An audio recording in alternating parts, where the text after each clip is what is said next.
En dan groet ons nou elkeen wat elektronies by ons oggenddiens aansluit, en mag die Here elkeen van ons ook vandag met sy woord en gees toerus en ons aanspreek. Mag ons 'n boodskap ontvang wat tot sy eer is en waardeur hy geëer en verheerlik word wanneer ons daaraan gehoorsaam is en ons dit ook in ons eie lewens uitleef tot sy eer. Kom ons word nou stil voor die Here, dan bid ons saam. Almagtige, genadige, barmhartige God en hemelse Vader, dis voor die genade troon dat ons vanoggend kom buig en kom kniel om U te aanbid as die lewegewer. Die God wat lewe geskenk het aan alles wat hier op aarde lewe het. Dankie Vader dat ons deel kan wees van U skepping. En as ons kyk na die plan wat U met die skepping het, dan sien ons dat U eintlik die ganse skepping gemaak het met die skepping van die mens in gedagte. En daarom, Here, voel ons baie bevoorreg,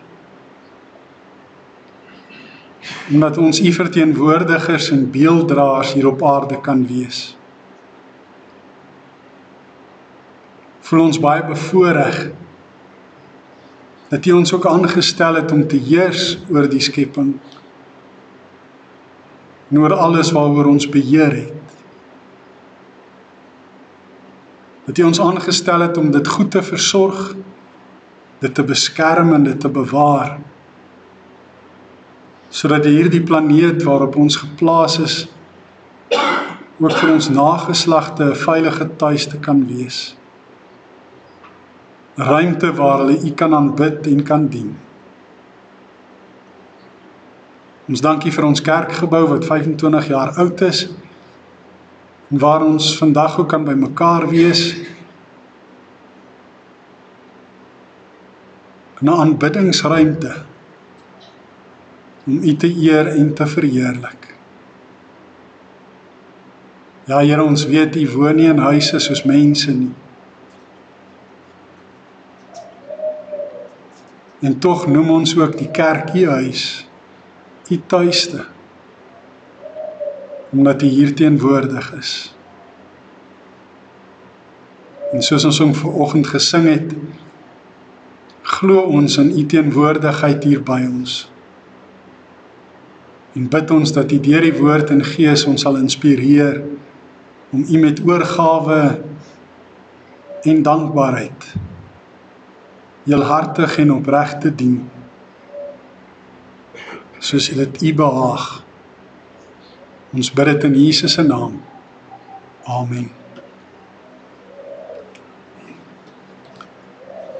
Geliefdes, die lewe waarin ons leef hier op aarde is eintlik baie selde regverdig. Mense verwag dat dit 'n regverdige lewe moet wees, dat reg en geregtigheid moet geskied, dat daar nie boosheid moet wees, sonde moet wees, geweld, misdaad, oortredings, moord, roof, korrupsie, bedrog, en al daardie ander aaklige dinge wat die wêreld partykeer eerder 'n onregverdige plek maak nie. Baie selde is die wêreld regverdig. Maar in teenstelling daarmee is God altyd getrou en regverdig. Nêrens in die bladsye van die Bybel of in die geskiedenis kan aangetoon word dat God ontrou was, dat hy nie sy beloftes nagekom het nie. Nêrens kan aangetoon word dat hy nie regverdig was nie, dat hy nie almal regverdig behandel het nie.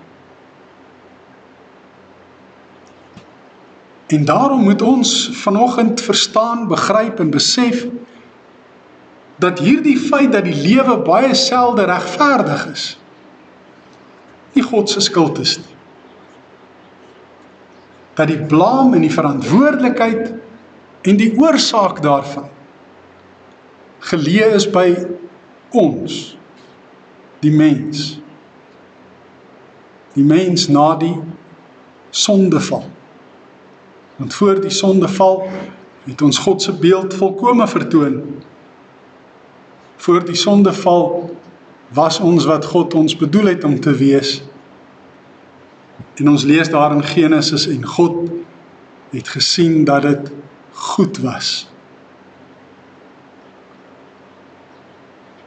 En daarom is hierdie feit dat die lewe baie selde regverdig is, eintlik maar een van die vele nagevolge van die sonde wat in die wêreld gekom het. Vanoggend gaan ons lees uit Handelinge hoofstuk 6 en 7. Ongelukkig weer eens is daar nie tyd om al 2 hoofstukke te lees nie. Ek gaan wel oor al 2 hoofstukke gesels, maar net so gedeelte uit die eerste hoofstuk lees. Die opskrif is 7 diakens word gekies, en hierdie gedeelte is juis gekies, omdat ons vandag ook 'n diaken bevestig het in haar amp. In daardie tyd, toe die gelowiges nog steeds meer geword het, het daar teen die Hebreeus sprekendes klagtes gekom van die Grieks sprekendes, dat hulle weduwees in die daaglikse versorging afgeskeep word. Die 12 apostels roep toe al die gelowiges bymekaar en sê vir hulle: dit is nie reg dat ons die verkondiging van die woord van God verwaarloos om die versorging te kan behartig nie. Nou, broers, soek mans onder julle uit wat daarvoor bekend is dat hulle vol van die Heilige Gees is en wysheid het, sodat ons hulle vir hierdie taak kan aanstel. Ons sal dan al ons aandag aan gebed en die bediening van die woord bly gee. Die voorstel het by al die gelowiges byval gevind en hulle het Stefanus gekies, 'n man met 'n vaste geloof en vol van die Heilige Gees. En verder Filippus, Prochorus, Nikanor, Timon, Parmenas en Nikolaus, wat van Antiochia afkomstig was en van tevore uit die heidendom tot die Jodendom oorgegaan het. Dit is nogal 'n lekker vraag hierdie vir 'n Bybelvasvraag. Wie was die eerste 7 diakens? En van watter plek het Nikolaas gekom? Het sal interessant wees om te sien hoeveel mense daardie vraag kan antwoord. Die meeste van ons weet daarom van Stefanus. Die gelowiges het hulle voor die apostels gebring, en die het vir hulle gebid en hulle die hande opgelê. Die woord van God het verder versprei, en die getal gelowiges in Jerusalem het geweldig toegeneem. Selfs 'n groot aantal priesters het gelowig geword. Stefanus, aan wie God baie genade en krag gegee het groot wonders en tekens onder die volk gedoen. Ek gaan net tot daar lees. Iemand asseblief hierdie gedeelte self verder by die huis gaan lees. Ons is baie lief om te sê 'n boer maak 'n plan. Waar kom dit vandaan? Boere op die plaas het baie keer 'n probleem wat hulle moet oplos. En hulle vindingryke oplossings wat hulle partykeer kry vir daardie probleme, laat 'n mens partykeer verdwaas staan. Dat 'n mens net in asemrowende verwondering toekyk. En daarom is ons lief vir hierdie spreekwoord, 'n boer maak 'n plan. Want ons assosieer onsself met hierdie boere wat sulke planne maak, want ons is ook mos Afrikaners. En ons is lief daarvoor om dit te sê. Net gister vertel iemand wat vandag in die kerk vir my sit van so 'n boereplan wat hy gemaak het, om sy 37 fort reg te maak. Daar in die 30er jare is die fort 37 of 38. Hy moes 'n boereplan maak om sy remme reg te maak, want jy kan nie meer onderdele vir die motor kry nie, want hy is al 80 jaar oud. Hy moes self onderdele maak. En as jy luister na die vindingryke ingenieursvernuf wat hy aan die dag gelê het om hierdie plan te maak, dan kan jy net in verwondering sê, Dis fantasties. Dis wonderlik dat iemand in staat is om so 'n plan te kan maak. 'n Goeie plan is altyd iets wonderliks. En daarom is God so wonderlik, want hy werk altyd met 'n plan. Dit moet ons nooit by die oog verloor nie, uit die oog verloor nie. Nou in hierdie gedeelte lees ons van die Jode. Hulle was as gevolg van oorloë met die Grieke en die Romeine weer verstrooi, soos wat dit ook maar was met die twee ballingskappe. So die Jode was oral versprei oor die wêreld van destyds, Klein-Asië en Palestina en so meer. En soos wat hulle so oor die wêreld versprei is, het hulle onder die invloed gekom van die plaaslike dorpe en stede waarin hulle gebly het, alhoewel hulle stede baie kleiner was as die wat ons nou vandag het. En so het dit dan nou gebeur dat sommige Jode, as gevolg van Alexander die Groot se Helleniseringsbeleid, Grieksprekend geword en ander Hebreëus bly praat het of selfs Aramees bly praat het. Nou, Helleniseringsbeleid is 'n verskriklike woord en dit beteken maar net, dis om mense te vergrieks. Want die Griekse woord vir Griekeland is Hellas. So Hellenisering is om iemand te vergrieks. Nou die Engelse het presies dieselfde gedoen in die onlangse tyd toe hulle met die Britse imperialisme en kolonialisme in die wêreld ingegaan het en kolonies oral gevestig het. En hulle daai kolonies almal gedwing om Engels te praat. En ek kan nog onthou hoe my pa daaroor ontsteld was. Want hulle het gesê Afrikaans is 'n kombuistaal. Jy mag nie Afrikaans praat nie. En as jy Afrikaans in die klas gepraat het, dan het die juffrou vir jou gesê, jy's 'n donkie. En jy moet in die hoek gaan staan. As 'n donkie, omdat jy nie Engels praat nie. Dis wat met hulle gebeur het. Ek weet nie wie van u sulke soortgelyke verhale kan onthou nie. As julle dit kan onthou, dan is julle daar in die 80 omgewing. En dis wanneer dit plaasgevind het. So, daardie Engelse beleid wat hulle gehad het, Alexander die Groot het dieselfde gedoen, en daarom het hy die wêreld laat Grieks word. En wat sien jy daarin raak? God se plan. Want, daar was 'n groot klomp mense, wat Grieks as wêreldtaal gepraat het, soos wat 'n groot klomp mense in die wêreld vandag Engels as 'n wêreldtaal praat. En ons kan met amper enige iemand in die wêreld, die meeste volke, die meeste lande, kan ons kommunikeer, wanneer ons in Engels met hulle praat en kommunikeer. En dis hoe dit was in daardie tyd, met Grieks. En dis waarom die Bybel, die Nuwe Testament, in Grieks geskryf is, omdat dit die wêreldtaal van daardie tyd was. So al het Alexander die Grote kolonialistiese, imperialistiese wêreldoorheersende bedoeling gehad met sy helleniseringsbeleid, het God met 'n plan daarachter gewerk. Nou goed, dis nou baie agtergrondinligting. Kom ons gaan aan. Die eerste gemeente was steeds in Judea gesetel en het gegroei in getalle. Nou in Handelinge 1 vers 8 lees ons, julle sal my getuies wees in hele Jerusalem en in Judea en in Samaria en tot aan die uithoeke van die aarde. Maar op hierdie stadium van die wedstryd was hulle nog net in Jerusalem, in die streek van Judea. Hulle het nog nie gekom by Samaria nie, hulle het nog naastenby nie gekom by die uithoeke van die aarde nie.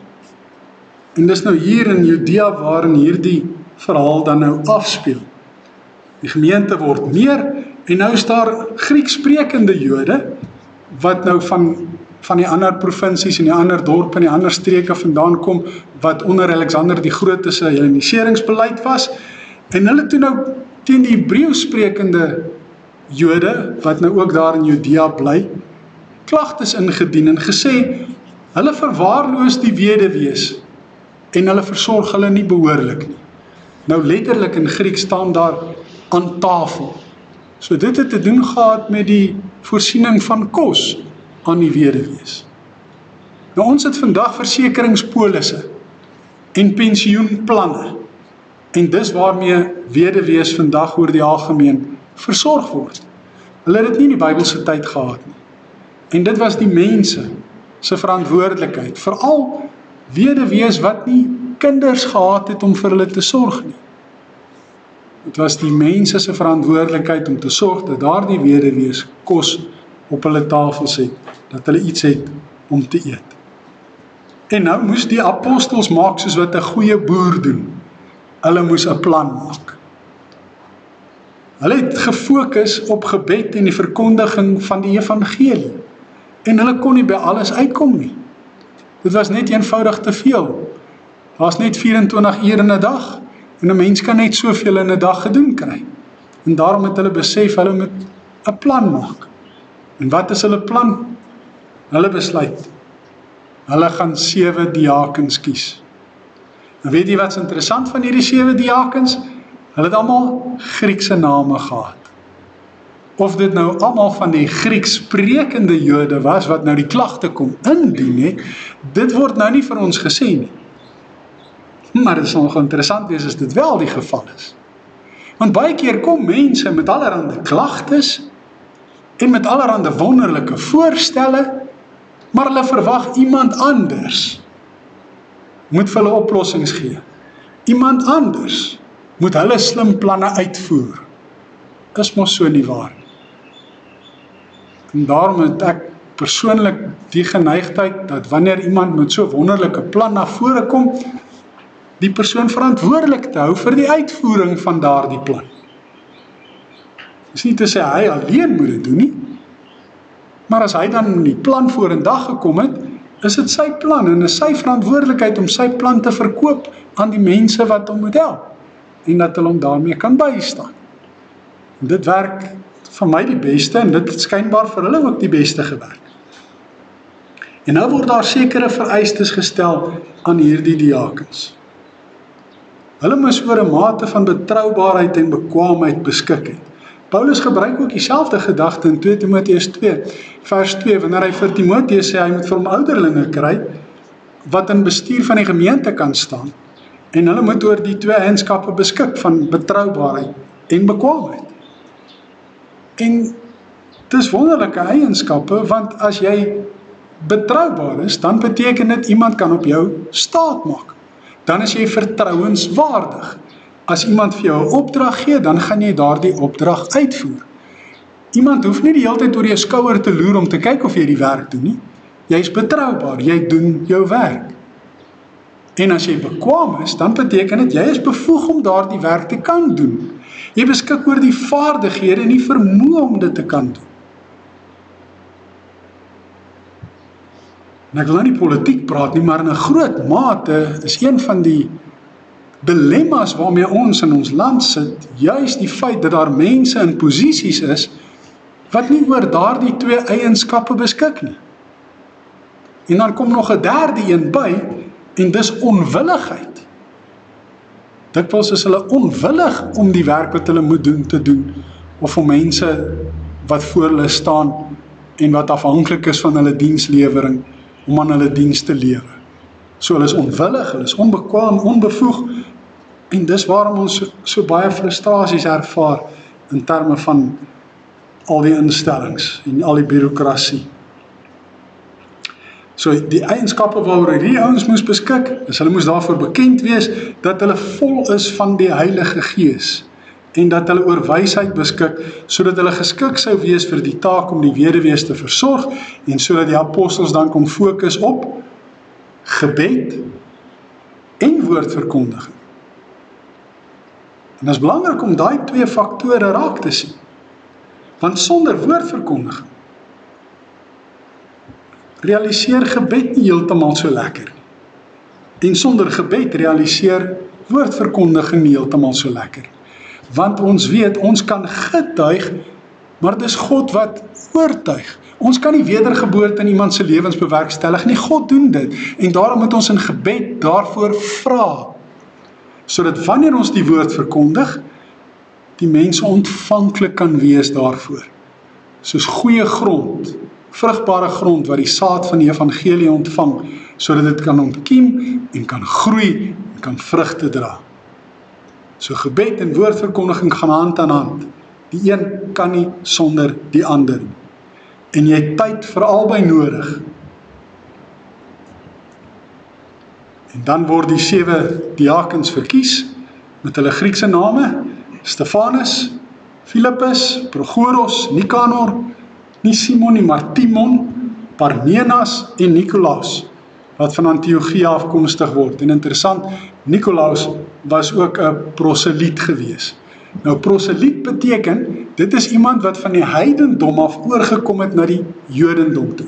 So dit kan 'n Griek wees of 'n Romein wees, wat besluit het om die Joodse geloof aan te neem, en hulle is dan gewoonlik, wanneer hulle ingelei word binne in die Joodse geloof, is hulle besny en is hulle ook gedoop, en het hulle dit dan 'n proseliete doop genoem.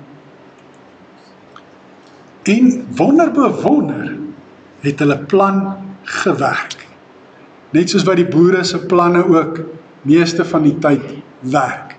Die woord van God het verder versprei, die getal gelowiges het geweldig toegeneem, en selfs 'n groot aantal priesters wat in die tempeldiens gedoen het gelowig geword. Dit beteken hulle het in Jesus begin glo. Net voordat ek na die volgende skyfie toe gaan, is daar net iets wat ek net weer vir ons mooi moet uitklaar en verduidelik, omdat daar mense is wat dit verkeerd verstaan. En dis die begrip vol van die Heilige Gees. Baie mense lees die Bybel baie letterlik, en in 'n sekere sin selfs naïef, kinderlik, letterlik. En dink hulle, vol van die Heilige Gees beteken, jy is nou leeg soos 'n glas, en dan moet jy nou vloeistof in die glas gooi, sodat hy kan vol word. En as jy dan nou die glas vol gemaak het, tot oorlopends toe, dan is hy nou regtig vol. So, vol van die Heilige Gees beteken, hy moet in jou ingegooi word soos 'n vloeistof, druppeltjie vir druppeltjie, totdat jy nou vol is.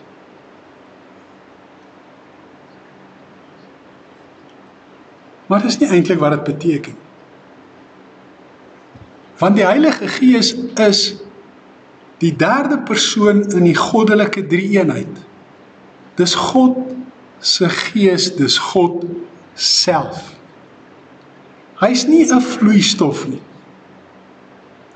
Jy kan nie 'n bietjie van hom ingooi en later nog 'n bietjie ingooi en nog 'n bietjie ingooi totdat jy nou vol geword het van die Heilige Gees.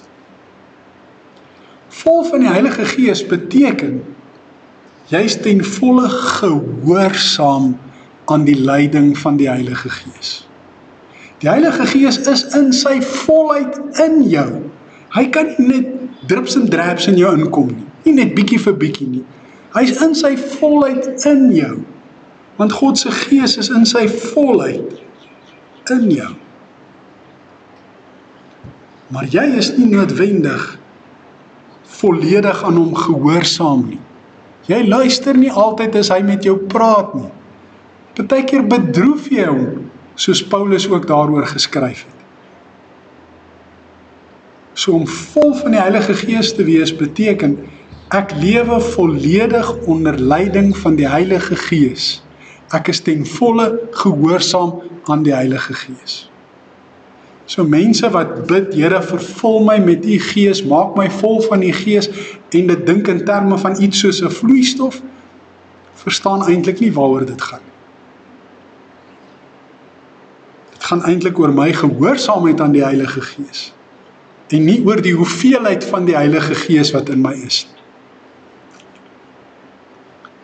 Dis van die dwaalleringe wat ons by party van die Pinkstergroepe, die Pentakostalistiese groepe aantref. Nou Stefanus het nogal uitgestaan, daar word 'n bietjie meer van hom gesê as van die ander diakens. Daar word van hom gesê dat hy 'n man was met 'n vaste geloof. Dit beteken hy het vasgeglo dat Jesus Christus die Here en die Verlosser is. Hy het 'n sterk geloof gehad. En dan was hy vol van die Heilige Gees. Met ander woorde, hy was ten volle gehoorsaam aan die Heilige Gees. Die Heilige Gees het sy lewe beheer. Hy het sy beheer van sy lewe oorgegee aan die beheer van die Heilige Gees. Verder word daar gesê, God het aan Stefanus baie genade en baie krag gegee, sodat hy groot wonders en tekens onder die volk kon doen. Dis 'n vervulling van Jesus se belofte in Johannes 14, waar hy vir sy disippels gesê het, dat hulle moet glo op grond van hierdie werke wat hy doen, en wat ook al hulle die Vader in sy naam vra, hy vir hulle sal gee,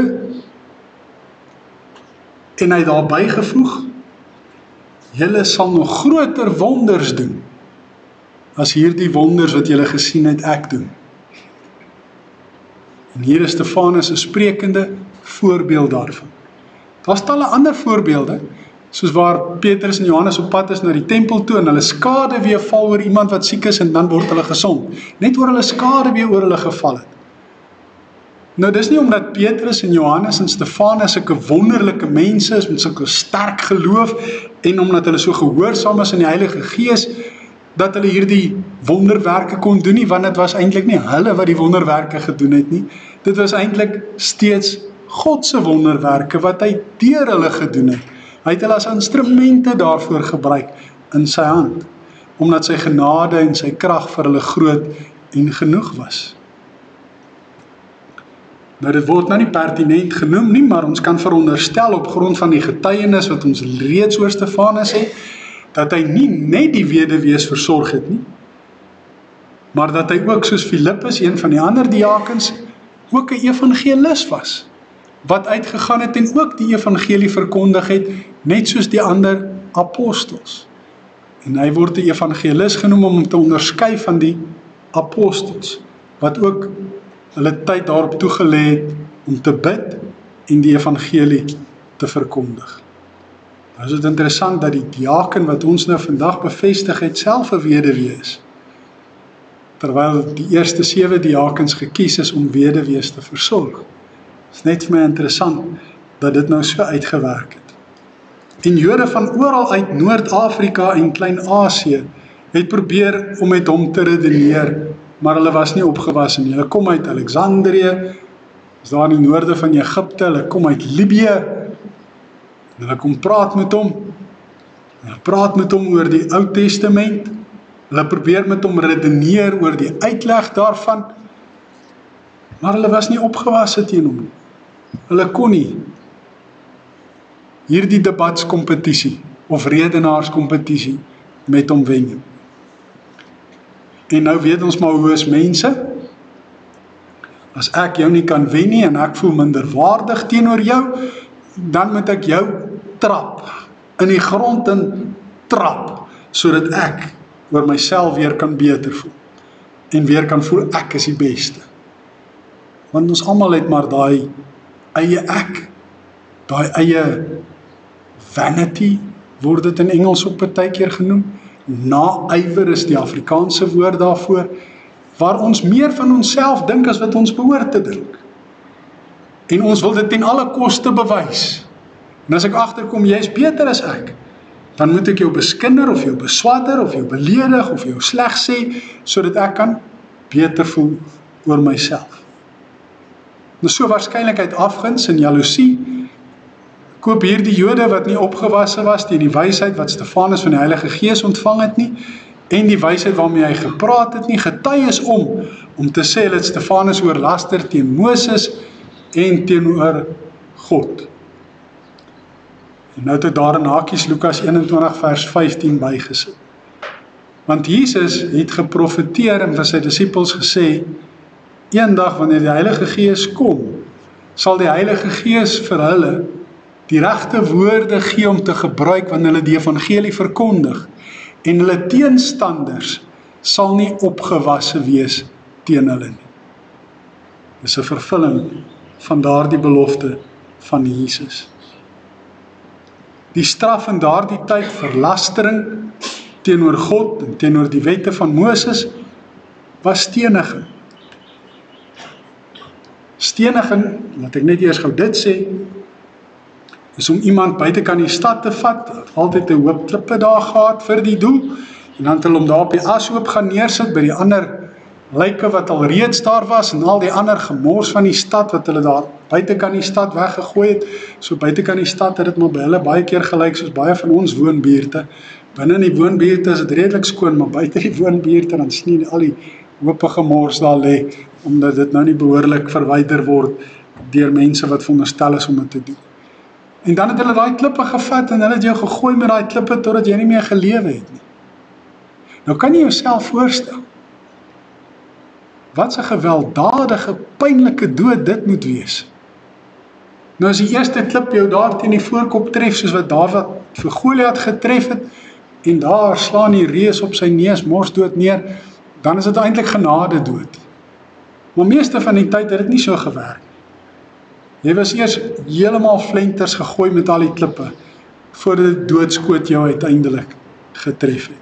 So dit was 'n baie wreedaardige manier om iemand tereg te stel, om hulle so met jong rotsies by te damp en hulle te gooi. Hulle het die familiehoofde en die skrifgeleerdes opgesweep en hulle het Stefanus gevang en voor die Joodse raad gebring.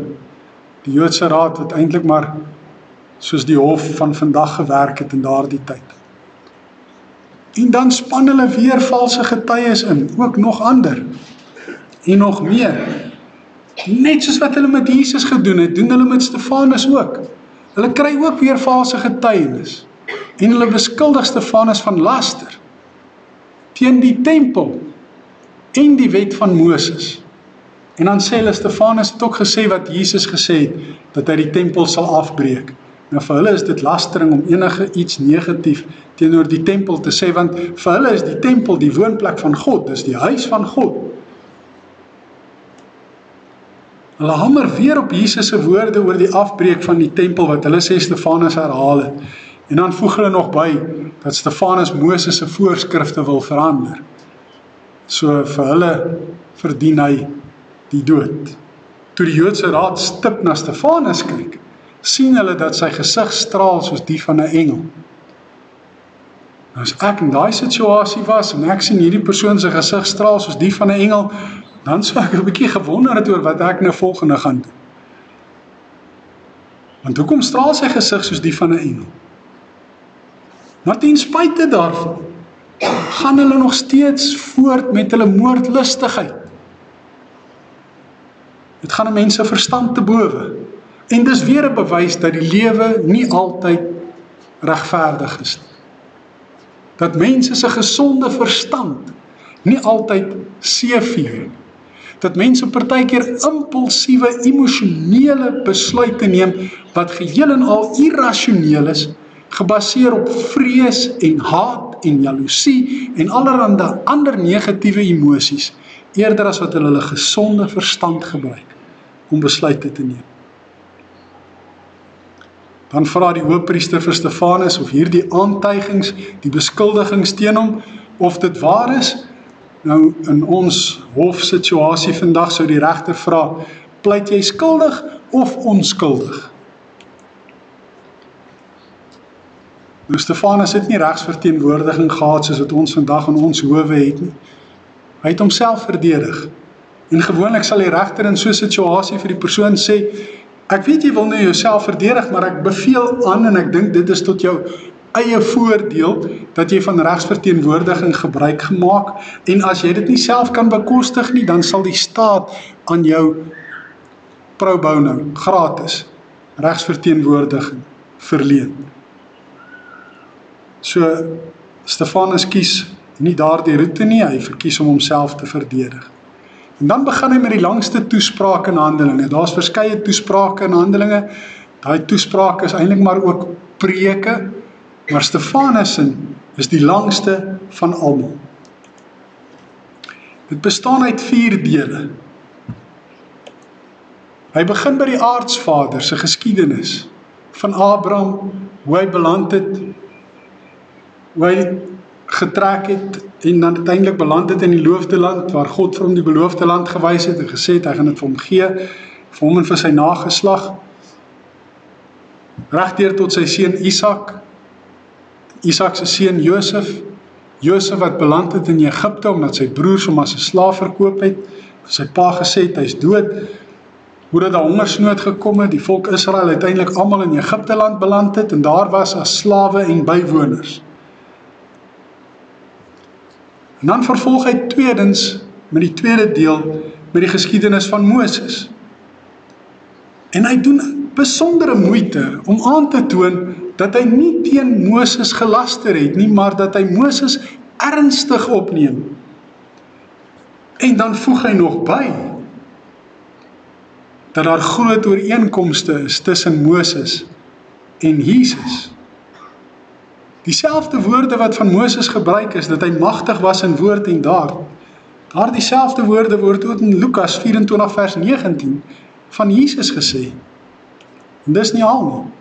Moses wou net soos Jesus redding bring, maar beide word misverstaan. Die volk het nie vir Moses geglo toe hy daar kom, om te sê dat hulle uit Egipte land gaan lei nie. Die farao het hom ook nie geglo nie, het hom ook misverstaan. Maar net voordat hierdie redding gebeur, sien Moses hoe dat twee manne besig is om met mekaar te beklei. Hy probeer vrede maak met hulle. Die een kom in opstand, Moses verdedig homself, en ongelukkig sterf die persoon, en dit veroorsaak dat hy moet vlug na die woestyn. En Stefanus sê, net soos wat Moses wou vrede maak tussen hierdie twee ouens, wou Jesus mos ook vrede maak tussen mens en God. Dan kan ons ook sê, albei was in die woestyn universiteit opgelei, met daai air quotes wat baie mense niks van hou nie. Universiteit van die woestyn, wat beteken dit? Vir 'n lang tydperk, vir ongeveer 40 jaar, het Moses in die woestyn gebly en sy skoonpa Laban se diere versorg en opgepas. Hoekom? Want hy moes leer, hoe leef 'n mens in die woestyn? Hoe oorleef jy dit? Want hy moes die volk deur die woestyn laat trek, na die beloofde land later.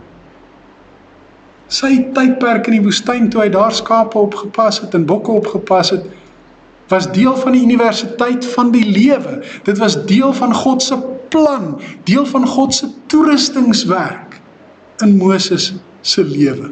Niks wat met Moses gebeur het, was toevallig nie. Alles was deel van God se plan. Wat lees ons in Matteus 4? 40 dae is Jesus in die woestyn, voordat hy met sy werk begin. Honger. Kom die duiwel en hy sê vir hom, sê vir die klippe om brood te word. En al die ander versoekings. En nadat hy al hierdie versoekings in die woestyn weerstaan het, wat die universiteit van die lewe in die woestyn vir Jesus was, het hy begin met sy bediening. Het hy begin om disippels bymekaar te maak. Moses was 'n leier en 'n redder.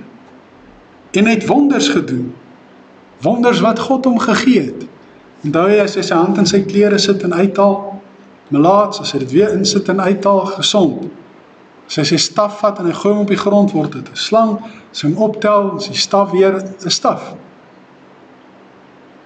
En toe kom die 10 pla, van water en bloed, en paddas en muskiete, en steekvlee, en pes onder die vlees, sweer, haal, tot by die dood van die eersgeborenes. Alles wonderwerke wat God deur Moses gedoen het. Om te bewys dat hy die leier van die volk is, en dat hy die volk wil red uit die mag van die farao. Net so is Jesus ook 'n leier en 'n redder, om ons te red uit die mag van die sonde en die bose. En het Jesus ook wonderwerke gedoen. Blindes laat sien, dowes laat hoor, krepel en lammes laat loop, dooies opgewek. Stefanus sê, Israel het Moses verloon, net soos Judas en die Joodse raad ook vir Jesus verloon het.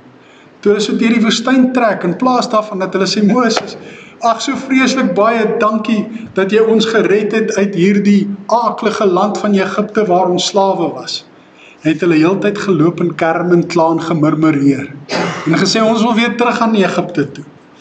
Ons het daar lekker gebly eintlik. Ons het daar lekker kospotte gehad. Ons verlang terug na die kospotte van Egipte land. En ons het nou so spreekwoord ook in Afrikaans. So indirek het hulle vir Moses wat dit dan betref verloon. En toe Moses opgaan op die berg Sinai om die 10 gebooie te kry, wat maak hulle? Hulle wag nie vir hom soos hy sê nie. Hulle besluit om vir hulle self 'n God te maak. Die goue kalf. En om hom te aanbid. Hulle verloon vir Moses, hulle verloon vir God. Judas het dieselfde gedoen met Jesus. Die Joodse raad, die valse getuies, almal wat hom gekruisig het dieselfde met Jesus gedoen. Vir Stefanus is Jesus die vervulling van Deuteronomium 18 vers 15 en 18, waar die Here vir Moses sê, Moses, daar gaan 'n profeet kom, wat ook soos jy 'n profeet was. Hy gaan een van jou volksgenote wees. Hy sal ook soos ek wees, en daai ek kan met 'n klein lettertjie of met 'n hoofletter gespel word.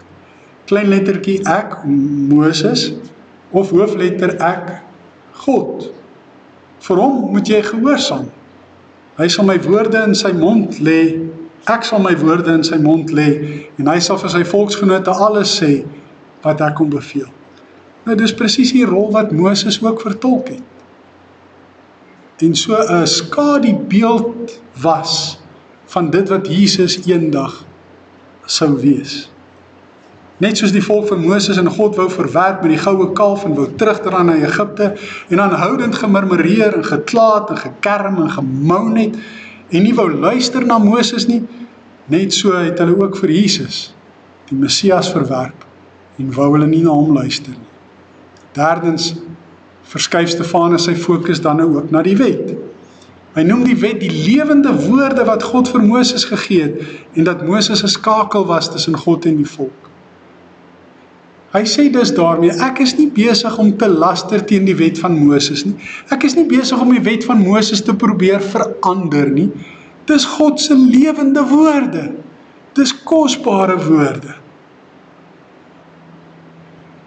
En Moses was 'n skakel tussen God en sy volk. Net so is Jesus ook 'n skakel tussen die mens en God. En is die woorde wat Jesus gepraat het ook lewende woorde. Wat het Jesus vir die Samaritaanse vrou by die put gesê? My woorde is lewende woorde, dis soos water van die lewe. As jy daarvan drink, sal jy in alle ewigheid nooit weer dors kry nie. Binne in jou word dit 'n fontein wat oorloop en wat lewe gee. My woorde gee lewe. Ongelukkig wat die voorvaders nie na Moses luister nie, en net so die mense van Jesus se tyd ook nie na hom geluister nie. Laastens praat Stefanus dan ook oor die tempel, waarvan hulle hom beskuldig het, omdat hulle sê hy teen die tempel laster. Die tempel wat eers die tabernakel was in Moses se tyd, en dan wou Dawid 'n tempel vir God bou, en dan sê die Here nee, Salomo moet dit doen, en dan doen Salomo dit. En dan word God in die tempel gedien met offers en aanbidding en eredienste. Sê Stefanus vir hulle, woon God nie letterlik in die tempel nie. Dis wel die geval met die afgode. Hulle bly in hulle tempels, want hulle kan nie uitgaan nie. Hulle is beelde wat daar stil staan. Hulle het nie voete waarmee hulle kan loop nie. So daarom bly hulle in hulle tempel. Hulle is daar vasgesit, hulle kan nie daar beweeg nie. Maar God woon nie so letterlik in die tempel nie. God het sy woonplek in die hemel. Hy is alomteenwoordig en oral. Jy kan hom nie vasvang tussen 4 mure nie. Met afgode kan jy dit doen, maar die ware God kan jy dit nie meer doen nie. God woon in die tempel. Hy is die allerhoogste verhewe bo alles op aarde. Maar sy woon in die tempel. Moenie so verstaan word dat die tempel nou so heilig is, dat wanneer Jesus sê hy gaan hom afbreek en in 3 dae opbou, dit nou genoeg rede is om iemand dood te maak nie. Want eintlik aanbid ons nie die tempel nie. Ons aanbid die God van die tempel. Die God wat in die hemel woon en oral teenwoordig is. Stefanus beklemtoon in sy slotopmerkings dat sy beskuldigers se ongehoorsaamheid aan Jesus presies dieselfde is as die volk se ongehoorsaamheid aan Moses. En eintlik is die Joodse raad skuldig aan alles waarvan hulle Stefanus vals beskuldig het. Dis hulle wat nie die wet van Moses respekteer nie. Dis ook hulle wat nie die allerhoogste God in sy woonplek eer nie. Hulle is ongehoorsaam aan God net soos die volk was, omdat hulle ongehoorsaam was aan hulle redder en leier, die Messias, die regverdige. En hy beklemtoon die regverdige, want Jesus het nie sonde gedoen nie. Jesus Christus vir wie hulle vermoor het, Net soos hulle voorvaders met die profete, soos onder andere Sagaria gedoen het. Hulle wou dit nie hoor nie. Die Joodse raad wou dit nie hoor nie. Hulle het hulle ore toegedruk, net soos wat Jesaja 6 vers 9 tot 10 geprofeteer het en gesê, hierdie volk gaan nie na jou luister nie, het Jesus vir Jesaja gesê. Jy gaan met hulle praat, maar hulle gaan nie vir jou luister nie, hulle gaan nie wil hoor nie, hulle gaan hulle ore toedruk as jy met hulle praat. En Jesus haal dit dan ook aan in Matteus 13, wanneer hy sê, hierdie volk doen dit wat Jesaja gesê het hulle gaan doen. Hulle druk hulle ore toe, hulle wil die waarheid nie hoor nie. En dan word Stefanus onregverdig die eerste Christen martelaar. En dit terwyl hy eintlik niks verkeerd gedoen het nie. Van woede het die Joodse raad op hulle tande gekners. Stefanus, weer vol en gehoorsaam aan die Heilige Gees, het opgekyk na die hemel en die heerlikheid van God gesien en Jesus wat staan aan sy regterhand. En hy sê vir hulle, wat hierdie visioen wat hy sien behels. En dit was vir hulle die laaste strooi wat die kameel se rug gebreek het. Toe hy dit vir hulle sê, het hulle hard geskreeu, hulle ore toegedruk en soos een man op hom afgestorm, hom uitgesleep buitekant die stad en begin om met klippe dood te gooi. En dan terwyl hulle hom met klippe dood gooi, bid Stefanus. Hy bid twee goed. Net soos Jesus, Here Jesus, ontvang my gees. Met daardie woorde het Jesus ook sy laaste asem uitgeblaas aan die kruis. Maar voor dit het Jesus vir hulle gebid wat hom gekruisig het en gevra, Vader, vergewe hulle want hulle weet nie wat hulle doen nie. Stefanus se laaste gebed, moet hulle tog nie hierdie sonde toereken. Eintlik maar dieselfde as Jesus se gebed. So onregverdig. Hy het niks gedoen om dit te verdien nie. Hy het niks verkeerd gedoen. Wat is die boodskap vir ons?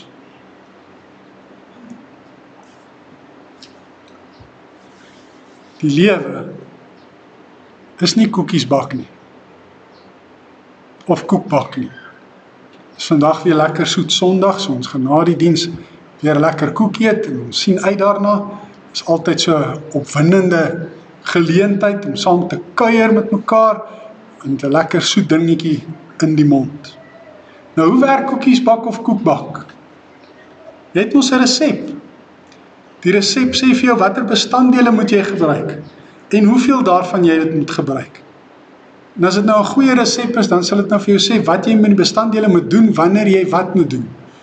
En hoe jy dit nou met mekaar moet meng, sodat jy uiteindelik by jou deeg kan uitkom wat jy in die pan sit, om in die oond te kan bak. En as jy nou daardie bestanddele, die korrekte bestanddele, as hy sê mooiers bakpoeier en snowflake meelblom, dan gebruik jy dit, moenie ander goed gebruik, jy moet dit gebruik wat die resep sê. As jy dit alles gebruik, jy sit jou oond en jou oond werk reg op die regte grade, en wanneer die oond warm genoeg is, sit jy die regte panne, die deeg daarin, dan is jou kans dat jou koek en jou koekies wat jy daar uithaal, 'n groot sukses sal wees, eintlik gewaarborg. Dis net as jy nou nie jou nuuskierigheid kan beteel nie en jy maak die oond voor die tyd oop, laat die koek plat val. Maar dan is dit jou eie skuld omdat jy dit nou gedoen het, omdat jy nie geduld gehad het en net so bietjie gewag het. Partykeer moet 'n mens in die lewe daai bietjie wag. Alles gebeur nie altyd dadelik soos jy dit wil hê nie. Daarom moet jy partykeer 'n bietjie wag. Stefanus het alles reg gedoen. Hy het die resep noukeurig gevolg. Maar nog steeds het sy koek geflop. Nog steeds is hy onregverdig gestenig. Wat moet ons daarvan maak? Moet ons daaroor dink? Verwagte resultate is dis nie altyd gewaarborg nie.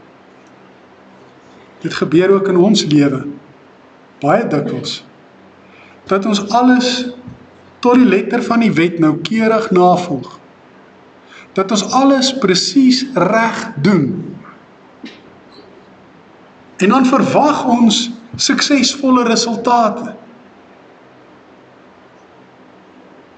Maar al wat ons kry is steniging.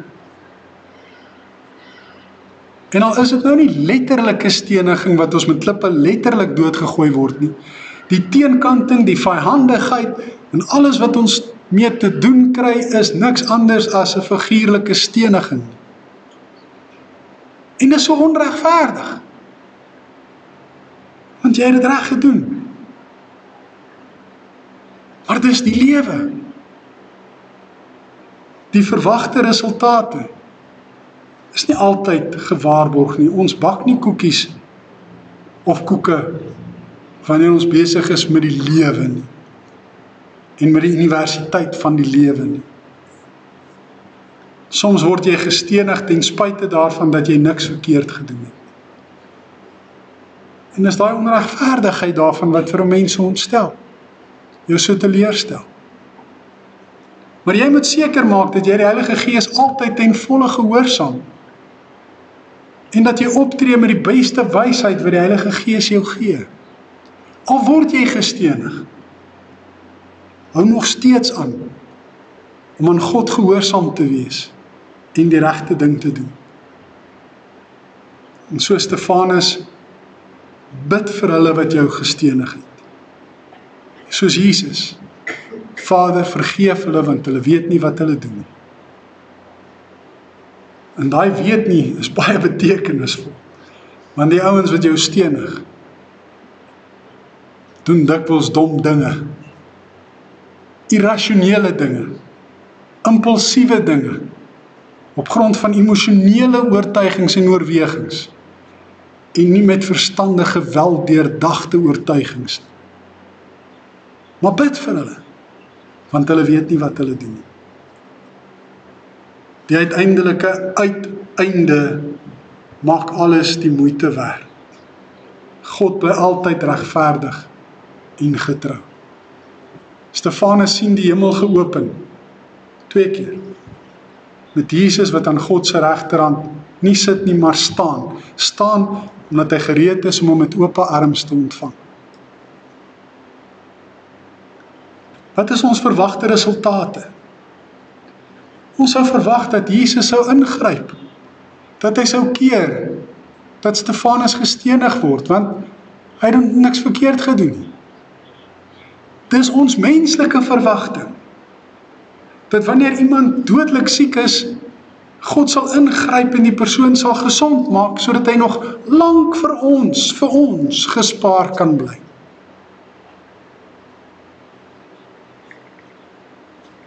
En al het daai persoon niks verkeerd gedoen nie, sterf hy partykeer, word hy gestenig partykeer. Dis nie wat ons verwag nie. Dis nie regverdig nie. Dit voel nie reg nie. Maar eintlik is dit reg.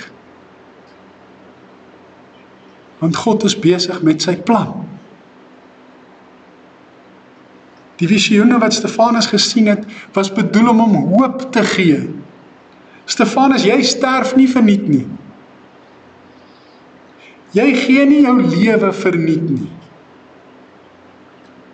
Daar wag vir jou 'n heerlikheid in die hemel hier by ons.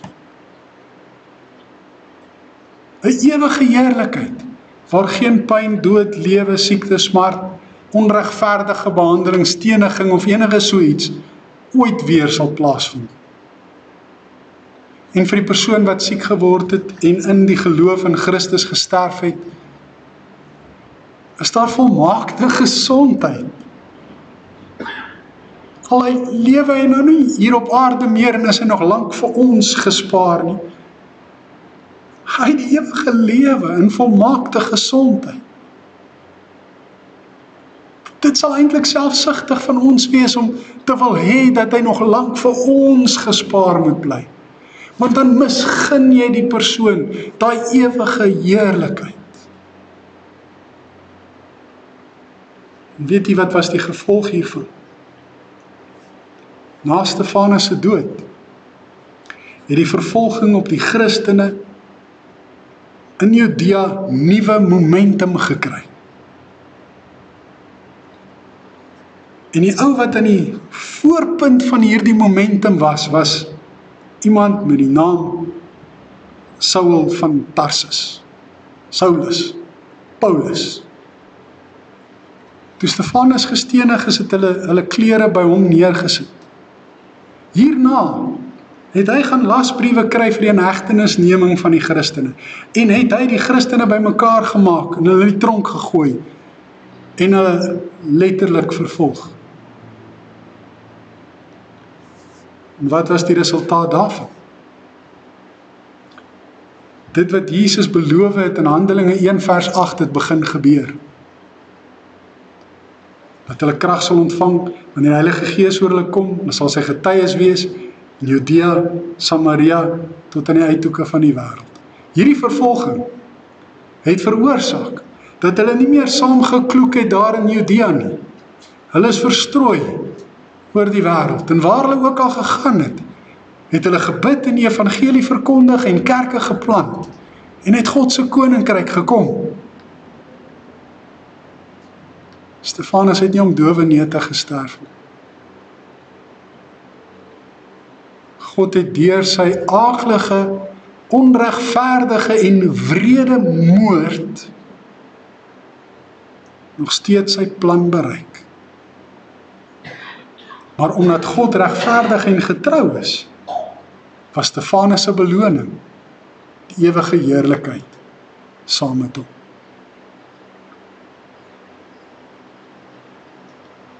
So wanneer jy voel asof jy onregverdig gestenig word,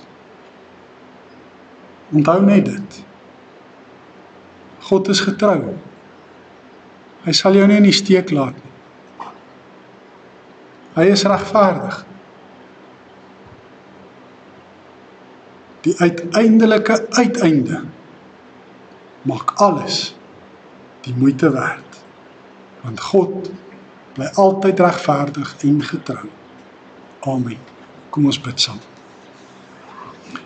Hemelse Vader, baie dankie dat ons vanoggend weer kon leer van die eerste Christen martelaar wat sy lewe gegee het vir U. En hoe dat U elke sekonde van daardie aaklige moord teen hom, daai onregverdige optrede teen hom, by hom was. Dat U hom hoop en geloof gegee het. Dat U vir hom die regte woorde gegee het om U woord te kan verkondig sodat sy teenstanders nie teen hom opgewasse was. Dankie dat hy vas was in die geloof. Dankie dat U hom genade en krag gegee het om wonders te kon doen. En dat deur hom mense tot bekering kon kom. Dankie dat U koninkryk deur hom laat uitbrei het en dat na sy dood en die felle vervolging wat daarna gevolg het, die evangelie geleentheid gekry het om tot aan die uithoeke van die aarde verkondig te kon word. Dankie vir die diakens wat ons kan verkies, amptelik kan bevestig en wat in U diens kan staan so Stefanus en die 6 ander. Vader, ons bid dat U ook vir hulle sal toerus met al die krag en die genade wat hulle nodig het, sodat daar ook deur hulle werksaamhede wonders verrig kan word en U koninkryk kan kom. Vader, ons bid vir almal wat voel asof hulle gestenig word, al het hulle niks verkeerd gedoen nie. Geef vir hulle die krag en die genade en die wysheid, Here, sodat hulle sal steeds volhard in die geloof, sodat hulle steeds gehoorsaam sal wees aan die Heilige Gees se leiding. En dankie dat ons kan vashou aan die sekere wete dat U altyd en ewig regverdig en getrou is. Ons loof U daarvoor in Jesus se naam. Amen. U het nou geleentheid om die Here te dien met die dankoffers. En daarna gaan ons afsluit met lied 501. Ek wil graag die woorde van hierdie lied vir u lees. Ek dink die woorde is baie gepas en sluit aan by ons boodskap vandag. Ek het toe wilde storms gewoed het, diep onder vaste rots gevind. Die woord wat my van ramp behoed het. God is my Vader, ek is sy kind. My anker is daar vasgemaak. Ek glo, niks sal dit los laat raak. Die vastigheid het die getroue, my heiland, met sy dood gelê. Ek is Gods kind en in vertroue kan ek dit glo, sal ek dit sê. Al kom daar onweerswolke aan, al word ek onregverdig gestenig, die woord is vas, die rots bly staan.